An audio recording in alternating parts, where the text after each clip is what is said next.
Magandang araw po sa inyong lahat. Hi! Ako po si Kuya Ray, founder ng The Storytelling Project at ng Bahaginan Publishing House. So ngayong araw po ay magbabahagi ako sa inyo ng mga kwento.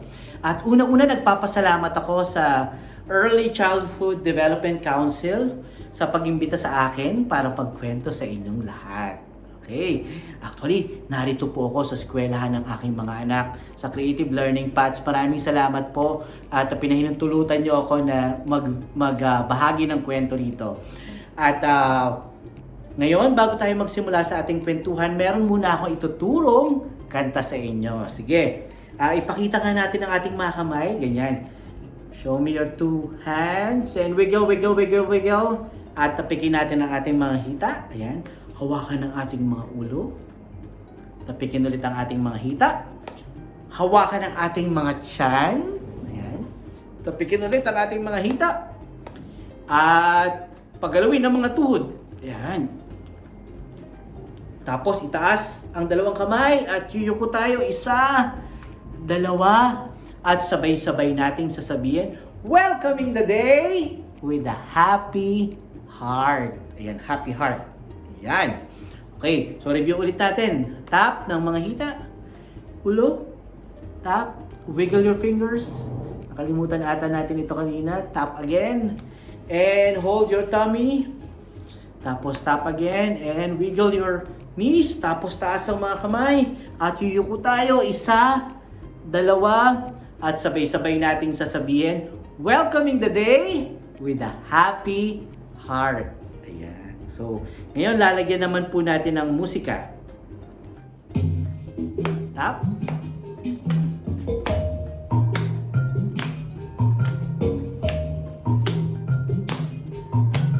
Cheche kule, Cheche kule, cheche kofisa, cheche kofisa, Tommy. kofisa langa, kofisa langa, Tuhod. kakashilanga, kakashilanga, kung madaire, madare, Okay, isa pa.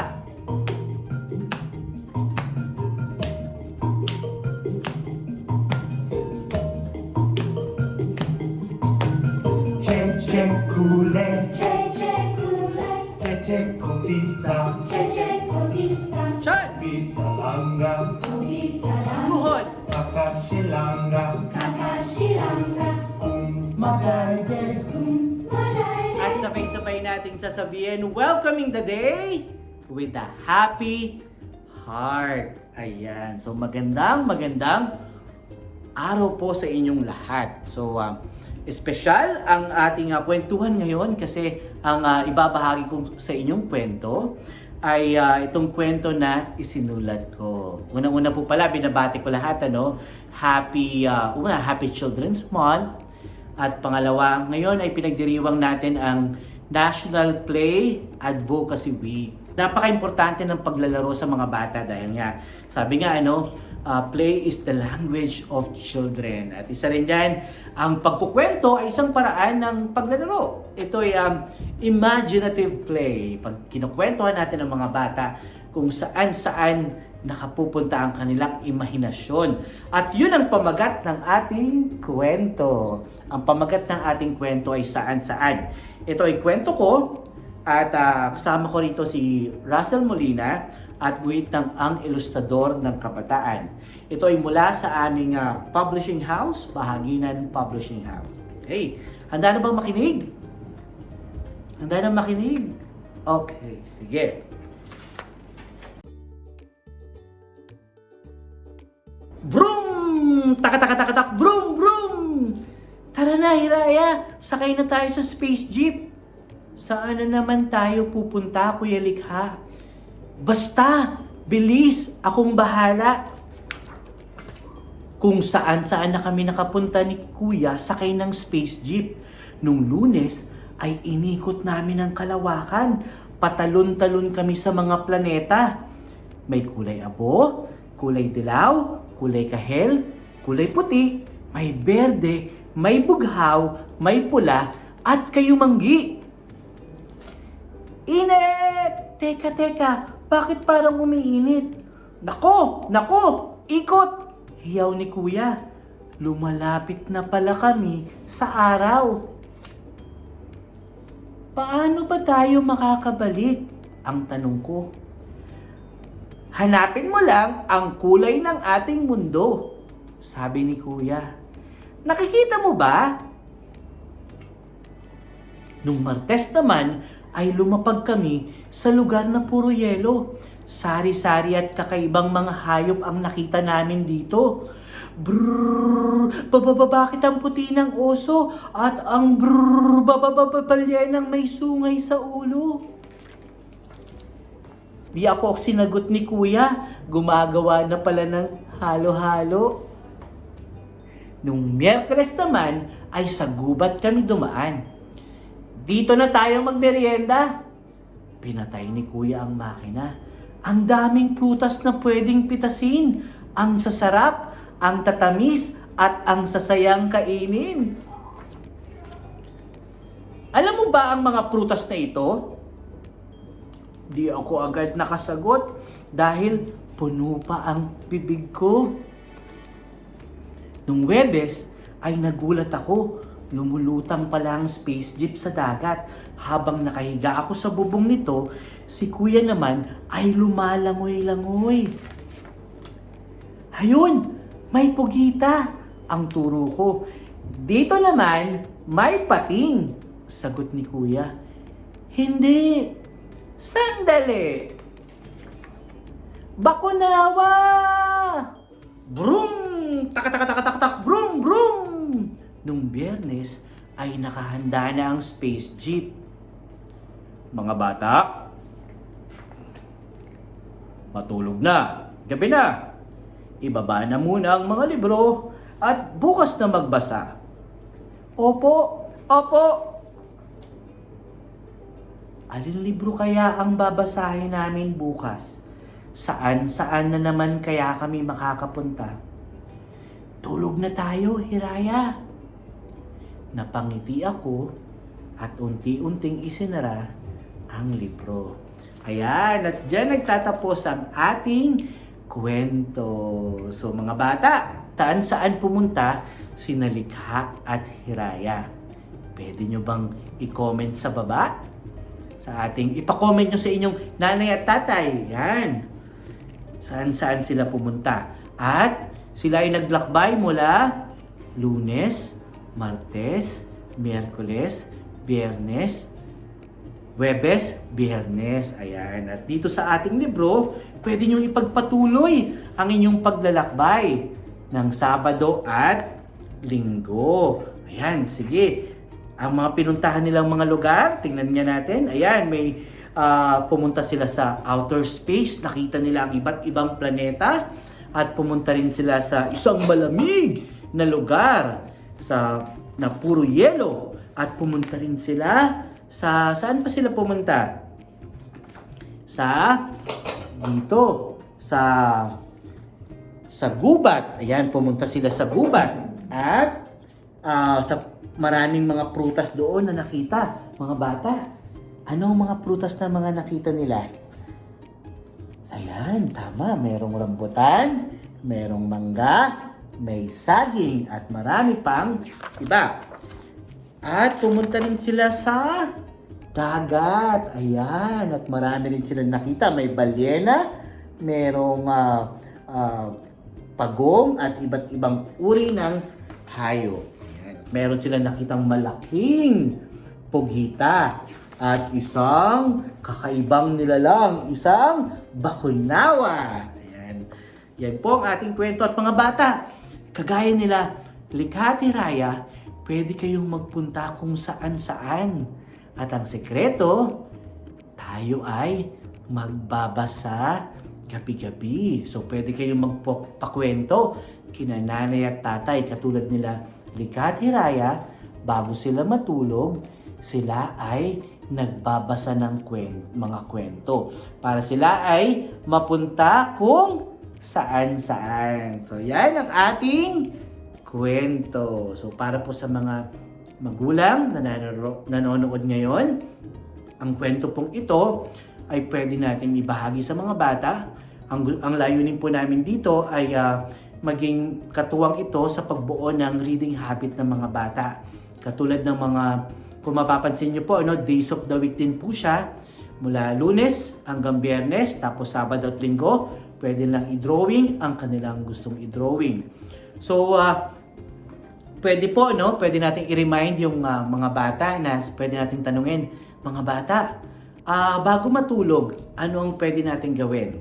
So, pwede tayong magbasa. So, yan po ay yung parang may tinatawag na habit-forming activity.